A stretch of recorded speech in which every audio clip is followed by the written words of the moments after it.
airport जदि जिबे आपनकर 11 kilometre airport 11 kilometre मात्र मात्र बहुत बढ़िया आउ गोटे plus Bermuda point bus stand केते कोन बरमुंडा बस स्टैंड होची 14 किलोमीटर मात्र 14 किलोमीटर आज्ञा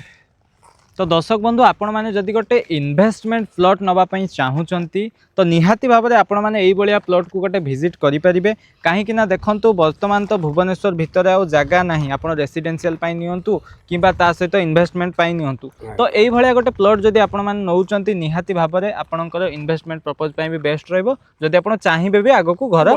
करेंगे से किसी भी असुविधा नहीं कहीं देखो बहुत पाखापाखि रहा जमीक कहले कि 13 ରୁ 14 किलोमीटर रहुची आपणकर बरमुंडा बस स्टैंड 9 किलोमीटर रहिबो पाख railway station Lingaraj railway station airport रहिबो मात्र 11 किलोमीटर आउ ता सहित तो आपण माने देखिले पाखापाखि सब एमिनिटी सब अवेलेबल रही लाइक देखंतु आपण पाई परिबे जाभियर यूनिवर्सिटी 1 किलोमीटर